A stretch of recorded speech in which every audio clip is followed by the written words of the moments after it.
Friends, welcome to channel. അപ്പോൾ നിങ്ങൾ already തമിഴിലും കാര്യങ്ങളൊക്കെ കണ്ടപ്പോൾ നമ്മളിപ്പോൾ ഇപ്പോഴത്തെ സ്ഥിതിയിൽ ഏറ്റവും ബെസ്റ്റ് ഒരു FD ക്രെഡിറ്റ് കാർഡ് നോക്കുകയാണെങ്കിൽ നമുക്കത് മാഗ്നറ്റ് ക്രെഡിറ്റ് കാർഡ് തന്നെ പറയേണ്ടി വരും. നമ്മുടെ SBM ബാങ്കിന്റെ ഒരു ക്രെഡിറ്റ് കാർഡാണ്, ഒരു FD ക്രെഡിറ്റ് കാർഡാണ് നമ്മുടെ മാഗ്നറ്റ് എന്ന് പറയുന്നത്. ഇപ്പോൾ നിങ്ങൾക്ക് അറിയാം, ഇപ്പോൾ വൺ കാർഡിനൊക്കെ ഭയങ്കരമായിട്ട് ഇഷ്യൂ വരുന്നുണ്ട്. അതായത് അവരെ KYC ഭയങ്കരമായിട്ട് ഫെയിൽ ആയിക്കൊണ്ടിരിക്കുക, ഭയങ്കരമായിട്ട് ടെക്നിക്കൽ ഇഷ്യൂ സംഭവങ്ങളൊക്കെ ഉണ്ട്. അപ്പോൾ നിങ്ങളുടെ FD എമൗണ്ട് അവിടെ ബ്ലോക്ക് ആവാൻ അങ്ങനത്തെ കുറേ ഇഷ്യൂ ഒക്കെ വരുന്നുണ്ട്. ഇപ്പോൾ കുറേ പേർക്ക് നമ്മൾ മെസ്സേജ് അയക്കുന്നു.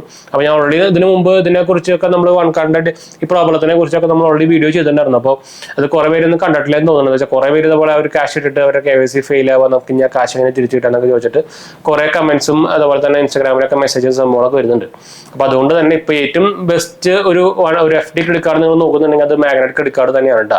നമ്മുടെ SBM ബാങ്കിന്റെ നമുക്ക് 1% ക്യാഷ് ബാക്ക് എല്ലാ ട്രാൻസാക്ഷനും, അതുപോലെ തന്നെ ലൈഫ് ടൈം ഫ്രീ ആണ് വരുന്നത്. എക്സ്ട്രാ ചാർജും സംഭവമൊന്നും ഇല്ല. വെർച്വൽ ഡെബിറ്റ് കാർഡ് അല്ല, വെർച്വൽ കാർഡും നമുക്ക് ഫ്രീ ആയിട്ട് തന്നെ കിട്ടുന്നുണ്ട്. മെറ്റൽ ക്രെഡിറ്റ് കാർഡൊന്നും അല്ല കേട്ടോ, അത് നമ്മുടെ വൺ കാർഡ് പോലെ മെറ്റലൊന്നല്ല. പക്ഷെ നമുക്ക് 90% ഓഫ് ദ ക്രെഡിറ്റ് ലിമിറ്റ് നമുക്ക് കിട്ടുന്നുണ്ട്. അതായത് 10,000 ഇട്ടാൽ നമുക്ക് 9,000 ലിമിറ്റ് കിട്ടും. അതുപോലെ തന്നെ നിങ്ങൾക്ക് അറിയാം SBM ബാങ്കിന്റെയാണ് നമുക്ക് FD സംഭവങ്ങളൊക്കെ വരുന്നത്. അപ്പോൾ അതുകൊണ്ട് തന്നെ നമുക്ക് 7% അല്ലെങ്കിൽ 7% പ്ലസ് നമുക്ക് ഇൻട്രസ്റ്റും കിട്ടും നമ്മുടെ FD എമൗണ്ടിന്റെ മേല്. അപ്പൊ അതും പോരാണ്ട് പിന്നെ എന്താ കുഴപ്പമെന്ന് വെച്ചാൽ നിങ്ങൾ കുറെ പേര് ഇപ്പോൾ കൊഡാക്കിന്റെ വൗ കാർഡ് കൊഡാക്കിന്റെ നമ്മുടെ FD കാർഡ്, അതുപോലെ തന്നെ IDFC ബാങ്കിന്റെ വൗ കാർഡ്, ഇതൊക്കെ ആക്ച്വലി ഇതൊക്കെ നല്ലതാണ്, നല്ല കാർഡ് തന്നെയാണ്, കുഴപ്പമില്ലാത്ത കാർഡുകൾ തന്നെയാണ്. ഇതൊക്കെ എല്ലാം സെക്യൂർ കാർഡ് തന്നെയാണ്. പക്ഷേ ഇതിന്റെ ഒരു പ്രോബ്ലം എന്താ വെച്ചാൽ നിങ്ങൾക്ക് അറിയാം, പുതിയ RBI റൂൾ പ്രകാരം നിങ്ങൾ ഓൾറെഡി ഒരു ബാങ്കിന്റെ ഒരു FD കാർഡ് ഉപയോഗിച്ചിട്ടുണ്ടെങ്കിൽ പിന്നെ അവർക്ക് അൺസെക്യൂർഡ് കാർഡ്, അതായത് നോർമൽ ക്രെഡിറ്റ് കാർഡ് കൊടുക്കാൻ പാടില്ല എന്നാണ് പുതിയ റൂൾ വന്നേക്കുന്നത്. അപ്പൊ അതുകൊണ്ട് തന്നെ നിങ്ങൾ ഇതുപോലെ ഡയറക്റ്റ് ബാങ്കിന്റെ SBM ബാങ്കിന്റെ ഡയറക്റ്റ് ബാങ്ക് തന്നെയാണ്, പക്ഷെ അവര് സ്പെഷ്യലൈസ് ചെയ്തിട്ട് അവർ വലിയ ക്രെഡിറ്റ് കാർഡൊന്നും ഇറക്കുന്നില്ല നോർമൽ. അപ്പൊ അതുകൊണ്ട് തന്നെ നമുക്ക് ഈ കൊഡാക്കിന്റെയും IDFC ബാങ്കിന്റെ ഒക്കെ സെക്യൂർഡ് കാർഡ് ഉപയോഗിച്ച് കഴിഞ്ഞാൽ പിന്നെ നിങ്ങൾക്ക് അവരെ നോർമൽ കാർഡ് കിട്ടാൻ ഭയങ്കര പാടാണ്. 99% കിട്ടില്ല പിന്നെ. അപ്പോൾ അതങ്ങനെ ഒരു ഇഷ്യൂ ഉണ്ട്. അപ്പോൾ എന്താ വെച്ചാൽ IDFC ബാങ്കിന്റെയും കൊഡാക് ബാങ്കിന്റെ ഒക്കെ ക്രെഡിറ്റ് കാർഡ് എന്ന് പറയുന്നത് നല്ല ക്രെഡിറ്റ് കാർഡാണ്. പ്രത്യേകിച്ച് അവരുടെ സാധാ നോർമൽ ക്രെഡിറ്റ് കാർഡ്സുകളുണ്ടല്ലോ, അതൊക്കെ നല്ല ക്രെഡിറ്റ് കാർഡുകളാണ്. പ്രത്യേകിച്ച് IDFC ബാങ്കിന്റെ ഒക്കെ ലൈഫ് ടൈം ഫ്രീ ആയിട്ടൊക്കെ കിട്ടുന്നുണ്ട്. അതുപോലെ തന്നെ കൊഡാക്കിന്റെ ഇപ്പോൾ കിട്ടുന്നുണ്ട്, കൊഡാക്ക് എന്ന് വരില്ല, കോട്ടക്കിന്റെയും ഇപ്പോൾ കിട്ടുന്നുണ്ട്.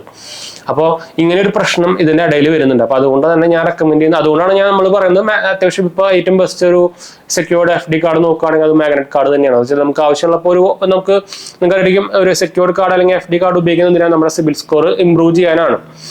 പിന്നെ നമുക്ക് അതിന്റെ ഒരു എക്സ്ട്രാ ബെനിഫിറ്റ് ആയിട്ട് വരുന്നതാണ് നമുക്ക് ഇൻട്രസ്റ്റ് കിട്ടുന്നത്. അപ്പോൾ നിങ്ങൾ സിബിൽ സ്കോർ ഇംപ്രൂവ് ആയി കഴിഞ്ഞാൽ നിങ്ങൾക്ക് വേണമെങ്കിൽ ഒരു കൊല്ലം കഴിഞ്ഞാൽ അത് ക്ലോസ് ചെയ്യാം. അപ്പോൾ നമുക്ക് നമ്മുടെ FD എമൗണ്ടും കിട്ടും, അതിൻ്റെ കൂടെ ഇൻട്രസ്റ്റും കിട്ടും, നമുക്ക് നമ്മുടെ സിബിൽ സ്കോർ ഇംപ്രൂവ് ആയി, അതുകൊണ്ട് നമുക്ക് വേണമെങ്കിൽ നോർമൽ കാർഡ് എടുക്കുകയും ചെയ്യാം. അപ്പോൾ മറ്റേ നമ്മൾ ഡയറക്റ്റ് പോയ കോട്ടക്കിന്റെയും അതുപോലെ തന്നെ IDFC ഒക്കെ നോക്കിക്കഴിഞ്ഞാൽ പിന്നെ നമുക്ക് അവരുടെ വേറെ നോർമൽ സെക്യൂർ കാർഡ് അപ്ലൈ ചെയ്യാൻ പറ്റില്ല. അപ്പോൾ അങ്ങനെ കുറച്ച് ഇഷ്യൂസ് സംഭവങ്ങളൊക്കെ ഉണ്ട്. ഇപ്പോൾ റീസെന്റ് തന്നെ ഞാൻ നമ്മുടെ വീഡിയോ പർപ്പസിന് വേണ്ടിയിട്ട് IDFC ബാങ്കിന്റെ വൗ കാർഡ് എടുത്തിട്ടുണ്ടായിരുന്നു. അപ്പോൾ അത് ഞാൻ ഓൾമോസ്റ്റ് ഒരു 11 മാസമായി ഇപ്പോൾ ക്ലോസും ചെയ്തിട്ടുണ്ടായിരുന്നു. അപ്പോൾ അതുകൊണ്ട് തന്നെ എനിക്ക് അവരുടെ വേറെ കാർഡ് കിട്ടുന്നില്ല. അപ്പൊ അങ്ങനെ കുറെ ഇഷ്യൂസ് സംഭവത്തിന്റെ ഇടയിലുണ്ട്. അപ്പൊ അതുകൊണ്ട് തന്നെ നമ്മളിപ്പോൾ നിങ്ങളൊരു FD കാർഡ് നോക്കുന്നുണ്ടെങ്കിൽ എനിക്ക് ഏറ്റവും ബെസ്റ്റ് പറയാനുള്ളത് മാഗ്നറ്റ് ക്രെഡിറ്റ് കാർഡ് തന്നെയാണ്. അത്യാവശ്യം കുഴപ്പമില്ലാത്ത കാർഡ് തന്നെയാണ്. പിന്നെ ഒരു FD കാർഡ് എടുക്കുമ്പോൾ നിങ്ങൾ ഏറ്റവും ശ്രദ്ധിക്കണം വെച്ചാൽ മിനിമം നിങ്ങൾ ഒരു 6 മാസമെങ്കിലും FD എമൗണ്ട് അവിടെ ഇരിക്കണം. എന്ന് വെച്ചാൽ ഇപ്പൊ FD അടുത്ത മാസം ക്ലോസ് ചെയ്യാൻ പോയി കഴിഞ്ഞാൽ അതിന് കുറെ ചാർജസും സംഭവങ്ങളൊക്കെ പിടിച്ചിട്ട് ഫൈനും കാര്യങ്ങളൊക്കെ പിടിച്ചിട്ട് ബാക്കി എമൗണ്ട് നിങ്ങൾക്ക് തരില്ലോട്ടാ.